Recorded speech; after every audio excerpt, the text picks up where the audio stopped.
Hi friends, నేను మీ భరత్ నాటుకోలి. నేనైతే ఈరోజు వీడియోలో ఏం చూడబోతున్నామంటే మన సోనాలి కోడి అయితే పొదుగులో వచ్చింది ఫ్రెండ్స్.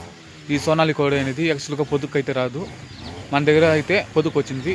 రెండు ప్లేస్ దాన్ని చూద్దాము. మన సోనాలి కోడి అయితే మన షెడ్ మీద అయితే పొదుగులో కూర్చోండి, చూడండి ఫ్రెండ్స్. మన సోనాలి కోడి అనేది ఇప్పుడు మన బొంత కోడి, వాన్ కోడి, గిన్నె కోడి ఎట్ట గుడ్లు పెట్టేసి పొదుక్కు రాకుండా ఉంటుందో అలాగే ఈ సోనాలి కోడి కూడా గుడ్లు మాత్రం పెడుతుంది, పొదుక్కు అయితే రాదు ఫ్రెండ్స్. ఈ కోడి వచ్చేసి మన దగ్గర అయితే ఒక 10 నెలలు అయితే గుడ్లు పెడతా ఉన్నింది. అప్పుడు మాత్రం పొదుక్కు రాలేదు. ఆ గుడ్లని నేను సేల్ చేస్తూ ఉన్నాను ఫ్రెండ్స్. ఒక గుడ్డు అయితే 10 రూపాయలకి ఇస్తూ ఉన్నాను ఎవరు వచ్చినా. ఇప్పుడు ఒక వారంగా అయితే ఇదైతే షెడ్ మీదే కూర్చుంటుంది. నేనైతే పనికి పోయిస్తే డైలీ వచ్చి చూస్తూ ఉంటాను, ఒకవేళ గుడ్డుగా కూర్చుంటాను అనేసి. నాకు తెలియదు ఇది పొదుగులో వచ్చేసి ఉండేది. ఇప్పుడు ఒక 3 రోజులుగా చేపెడితే నన్ను గుస్తుండదు, చూడండి ఫ్రెండ్స్.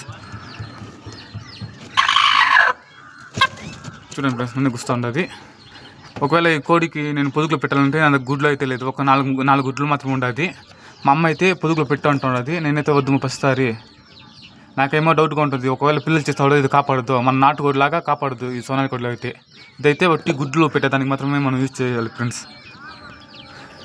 ఒకవేళ ఈ కోడిని పొదుగులో పెట్టాలంటే మీరే కామెంట్లో చెప్పండి ఫ్రెండ్స్. మన ఛానల్ని ప్రస్తుతం చూస్తూ ఉంటే లైక్ చేయండి, అలాగే సబ్స్క్రైబ్ చేసుకోండి ఫ్రెండ్స్.